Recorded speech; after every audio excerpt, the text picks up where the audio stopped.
It truly is an honor for me to be here today joining this movement that has caught fire across the country through the Fast for Families as we call for immigration reform and citizenship.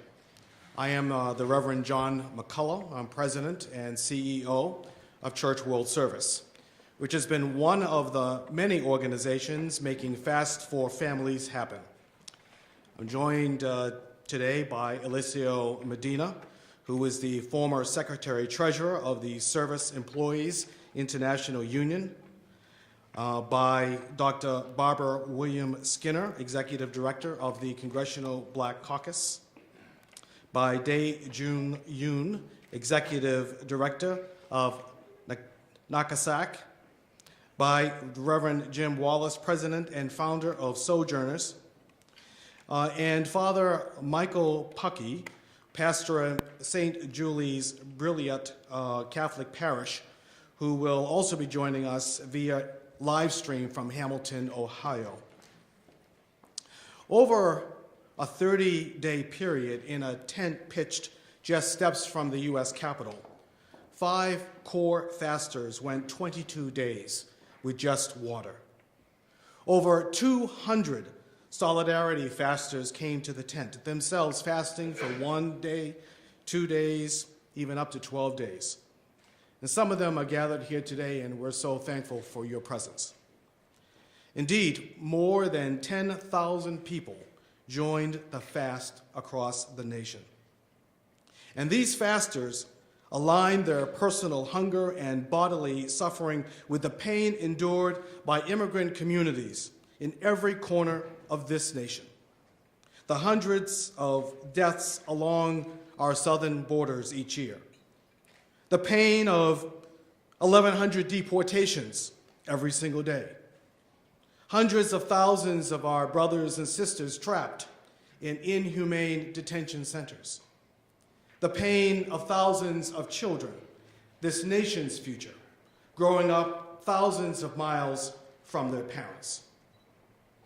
When so many people said immigration reform was dead, it is the faith, sacrifice, and courage of these fasters and thousands of others fasting in solidarity around the country, the Fast for Families. This was the light on the hill that brought public attention to the moral crisis we are facing with our current broken and unjust immigration system. And now that same light is guiding the path to a newfound momentum and urgency across the political spectrum for immigration reform as we launch the Fast for Families across America. Even as we gather here at this very moment in Hamilton, Ohio, faith leaders, dreamers, and advocates are wrapping up an event in Speaker John Boehner's district as together we launch Fast for Families across America. And we'll get an update from Ohio in just a few minutes. But first, I'd like to turn to my colleague, Eliseo Medina, to share a few remarks with us. Thank you, Reverend McCullough, and thank you all for joining us this morning to discuss the next phase of Fast for Families, our campaign to pass common sense immigration reform with a pathway to citizenship and for the full integration of immigrants into our society. The fast last year was and is about people, about families which are being torn apart, about children who are orphaned by deportation, about people who die each and every day in the desert while attempting to come to America in search for a better life. And it is about the suffering in our communities. That's why last year, the broadest and most diverse coalition of faith leaders, business, labor, civil rights, and community groups and individuals came together, united by one goal: to finally fix this broken, ineffective, expensive, and tragic immigration system. While we have made progress, we still have not reached our goal. So we are going to expand our campaign by taking Fast for Families to the rest of the country. This next phase is called Fast Across America, because that is exactly what we are going to do. We will be visiting more than 100 congressional districts in every region of the country, and we will get there by car, by plane, and by bus. Our goal is to engage the American people in a conversation about this broken immigration system, why it matters to us as a country and as individuals, and to invite them to join us in prayer, in fasting, and in acting to convince Congress to take a vote on immigration reform this year. The Fast for Families Across America tour kicks off today and will end on April the 9th in Washington, D.C. We will be visiting both Republican and Democratic districts. Some are districts of the decision makers, the congressional leaders, who have the power to fix the system by calling for a vote. Others are already champions, people who support immigration reform. But the majority of the districts we will be visiting will be of those members of Congress who have yet to decide what to do on immigration reform, because we know they need to hear firsthand from us and from their constituents about the urgency for action. Phase 1 of the tour will begin today and end on February the 21st. Phase 1, we will be going to visit all of these districts either by plane, by car, and we will be having meetings in each and every district with community leaders. We will be meeting with, hopefully, the member of Congress, and we will be holding community meetings, much like what we did during the fast last December. Then beginning February the 22nd through April the 9th, we will be sending 2 buses. They will be visiting 61 congressional districts. And in each one of those, they will be going and having the same kind of meetings that I've just described. And we feel confident that when we go to this district, that the American people will respond. We know that they are a fair and generous people, and that they will join us in prayer and fasting, and that they will join their voice to ours in asking for immigration reform to be passed in 2014. We are more hopeful than ever that common sense immigration reform can pass this year. Poll after poll shows that the American voters, Republican, Democrats, and independents, support reform with a pathway to citizenship. The Senate has already passed a bill with overwhelming bipartisan support.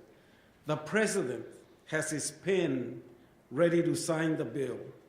And now the House of Representatives has a chance to add their voice and votes to end this nightmare and allow 11 million aspiring Americans to become part of us, part of our society, as previous generations of immigrants have done. It appears that Speaker Boehner, through the release of the House GOP principles for immigration reform, is finally ready to engage in a serious discussion. If so, we stand ready to work with him to get it done. That is what Fast for Families Across America is all about. Constructive engagement and productive outcomes that can only come by working together. We look forward to a great conversation with the American people and hopefully with Speaker Boehner and the House Republican Conference. The time is now. Let's get it done. Thank you, Reverend McCullough.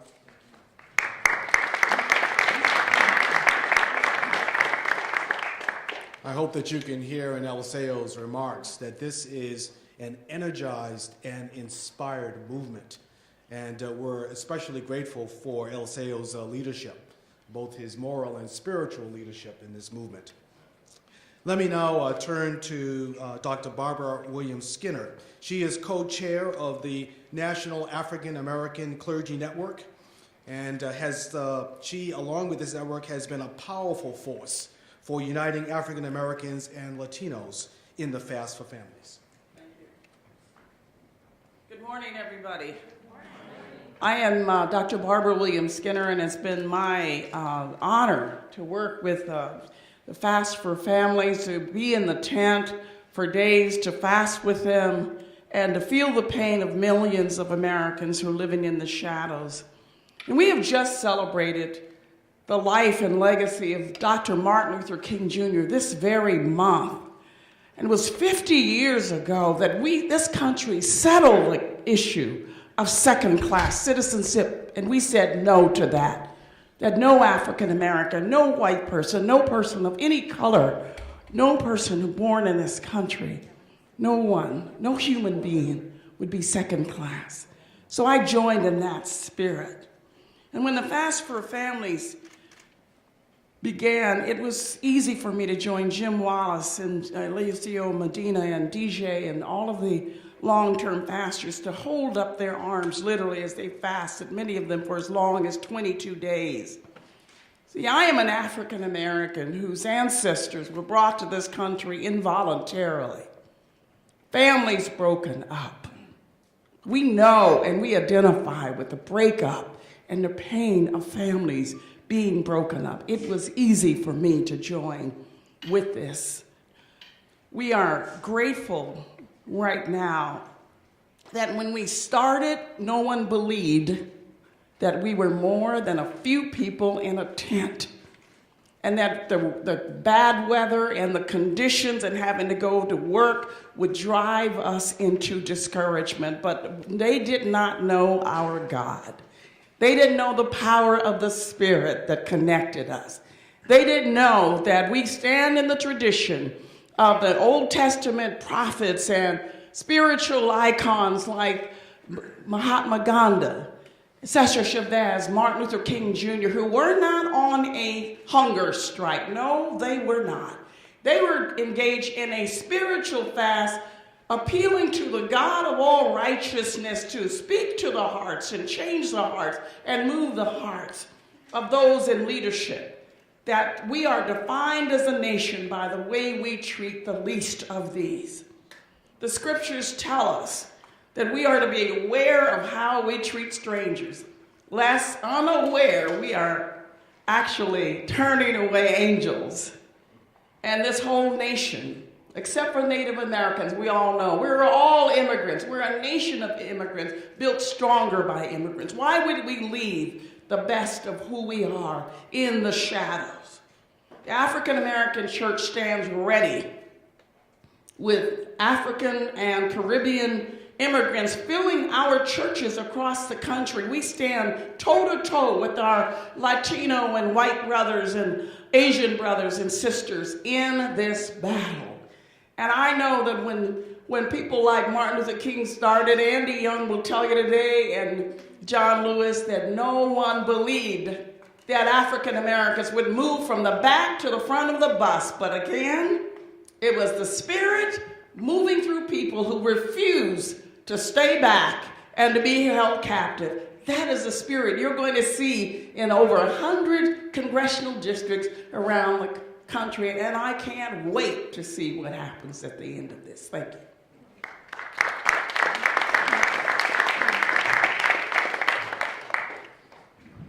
Thank you, Dr. Williams Skinner, again reminding us that this is an issue that is historical and very complex, and indeed is a reflection of the national mosaic that comprises the people who occupy this wonderful country. Now, I'd like to turn to another colleague, to the Reverend Jim Wallace, who is president and founder of Sojourners, a key evangelical leader who has brought a prophetic witness to the Fast for Families. Jim?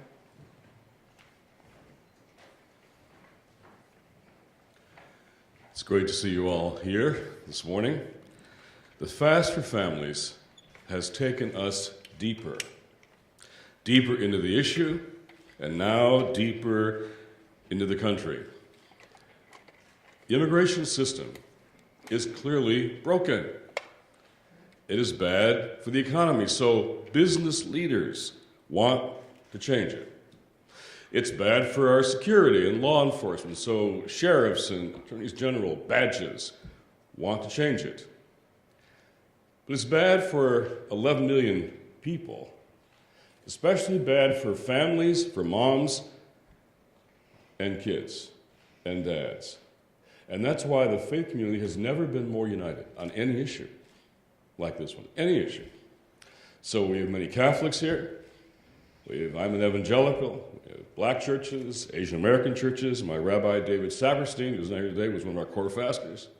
It's brought us all together. This issue has. For us, in the faith community, it's a matter of faith and conscience and courage and hope. Now, it's also a case study of how our political system is so broken.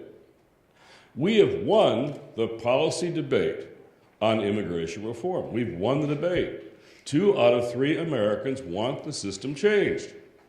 A majority of Republicans and Democrats and independents want it changed. But this system is so broken, it has failed to change a broken system.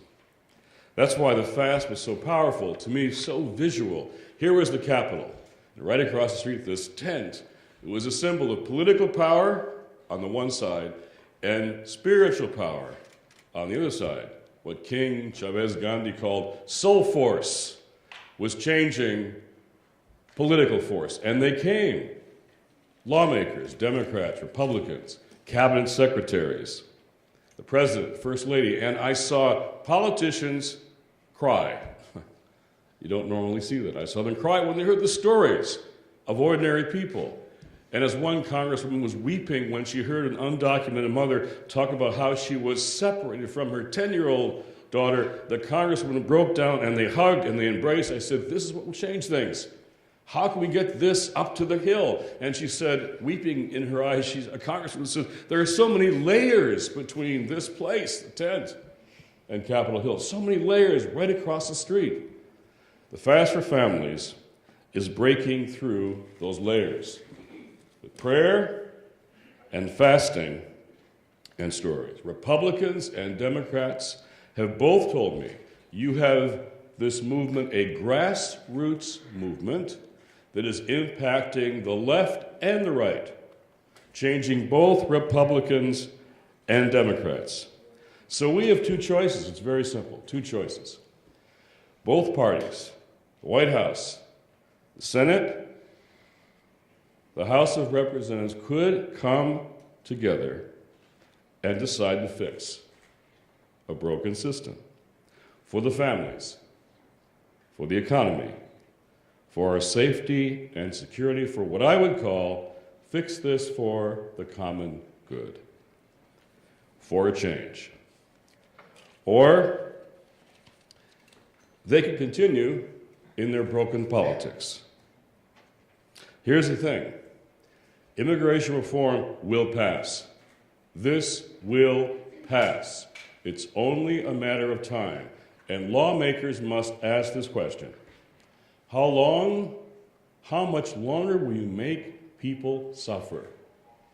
How many more families will you separate? It's time to fix a broken system.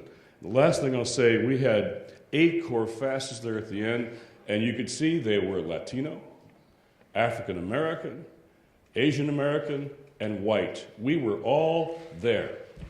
We are all here. We are America. We are America's future, and the time has come to change this system. Let us make immigration reform the great exception, the great exemption from American broken politics. Let the American people see that lawmakers here can do something right and good and do it together for a change. That time has come. Thank you very much.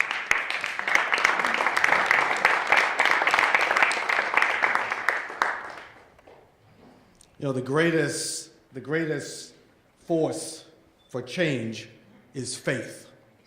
That is the greatest force for change.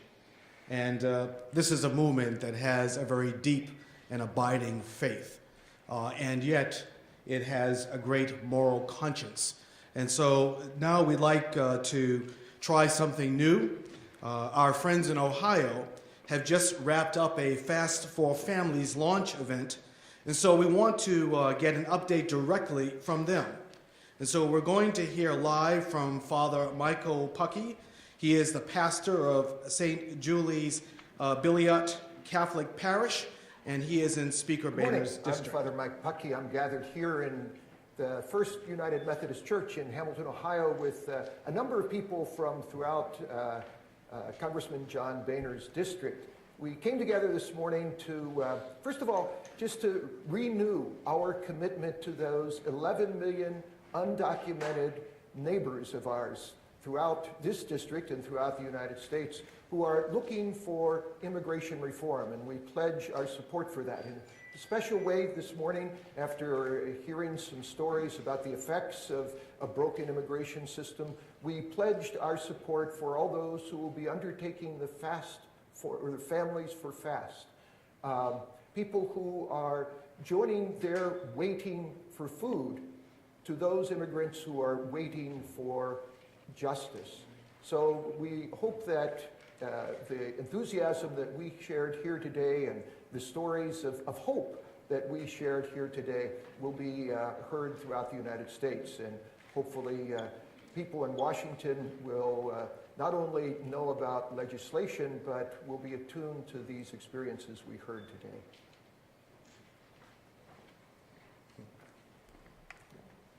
Thank you, Reverend Puckey. I want to now turn to Dae Jung Yoon. He is the Executive Director of the National Korean American Service and Education Consortium, NAKASEC.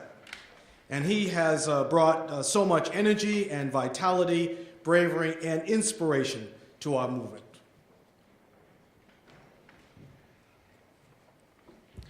Good morning. NAKASEC is also a member of FORM, Fair Immigration Reform Movement, also a proud member of A4C.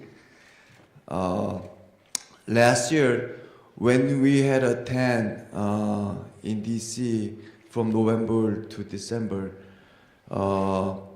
the tent became a tent of hope, a tent of commitment, a tent of diversity. Many immigrant families came to tent and they shared their story, how much they contribute to this country, but also because of broken immigration system, how painful it is to live day by day. I remember Mr. Jung, a queer American undocumented father, came from LA to DC and fasted for 6 days, and he shared a story. One of his darkest day, that when his son, who was the smartest son and student in high school student, when he got the scholarship letter, it was the later that school found out that he didn't have a social security number, so the school didn't give him the scholarship. So it was the darkest day for him, realizing his son could not achieve his dream. But also we had a trade-in. He was 18 years old, high school student. He was born in Philippines. He came to DC after he raised $400 from his friend to fast for 4 days. He shared, how his family, Filipino American, even though they are citizens, they have to wait 22 years to reunite with their families. We also had many Asian American leaders share their stories of their ancestors. Came from Japan and China in late 1880s. Back then, their grandparent ancestor, they lived as a second-class citizenship.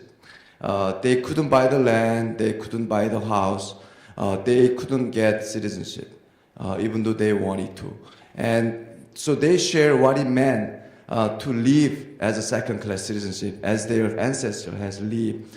So no more second-class citizenship, and everybody deserves equal opportunity. So this time, we are going into the community, and we share our stories and our commitment, and we will engage many different activities: board of registration, meeting with the legislator, press conference, and evening meeting. We will continue to commit ourselves for immigration reform, and we will commit ourselves that families should not be separated, and we will commit ourselves that families should stay together. That's what we'll be doing this time. And on our end, NACASEC and many Asian American organizations, we are trying to create a Fast for Family National API Committee. So we will make sure every day, every press conference, every meeting, every legislative visit, we'll have APIs, Asian American stories are shared, and Asian Americans' presence are represented. So this is not about Latino issue, it's about American issue, it's about everybody's issue, and then we have to work together. Thank you very much.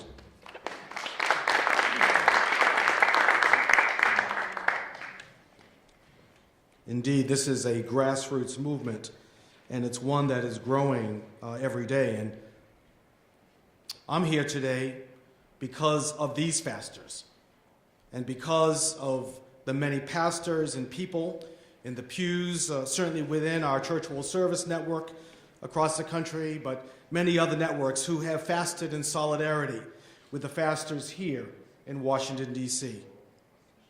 I have to say that I'm inspired by the witness of so many people, such as the Reverend Linda Jaramillo of the United Church of Christ, who fasted in Ohio. Inspired by Bishop Minerva Cacaño of the United Methodist Church, who fasted in California. Inspired by the witness of the Reverend Dr. Sharon Watkins, General Minister and President of the Christian Church Disciples of Christ, who fasted in Indiana. I'm inspired by the tens of thousands of people of faith who joined in prayer and fasting and action with Fast for Families. To grasp the promise of immigration reform, citizenship for our undocumented community members, family unity for our brothers and sisters. And like them, I will be joining them in my own personal fast, refraining from food and drink for every Wednesday during this season of Lent, beginning March 5th and running through April 10th. And I invite and encourage people all across the country, and all of you gathered here, to join me in this witness as well. As the Fast for Families takes this spirit and moves across the country, people in pews across this nation, immigrants, refugees, and people of good faith and goodwill will simply not give up. We will be fasting. We are unrelenting. We are prayerfully and powerfully demanding that the House act now. And so we want to pause in this conference to offer a word of commissioning to all of those who will continue to be a part of this effort as we move forward. And so let us be in the spirit of prayer as we together commission our core fasters and our movement as we undertake this journey and the next phase of our campaign. With more than 100 events in key House districts, may they be covered by the grace of God. And so today we pray, oh God, for you to open doors, to open hearts, and to clear a path as we take this movement across this country. We ask for your guidance, for your traveling mercies, and for your protection as we work to fulfill the prophecy that you gave to Isaiah, to loose the bonds of injustice, to undo the thongs of the yoke, to let the oppressed go free, because this is the fast that you require of us. We pray for our country and for our leaders, that you might soften the hearts of our decision makers, so that they might truly listen and hear the devastating struggle of our immigrant brothers and sisters. We pray that this movement might inspire compassion and justice in the hearts of all those members of the House of Representatives. Today, O God, we commission these fasters as they embark upon this journey. Let them be prophets in their own time. We commission these fasters and all those who fast and act for justice around the country, praying for their strength and ability to change the hearts of those in power. And so, O gracious God, we ask that you guide their feet towards victory in passing genuine immigration reform, a path to citizenship for all of our undocumented community members, so that all might be treated as equals in this nation as God's children. Bless us in this struggle as we go forth ever stronger and ever more faithful. Amen.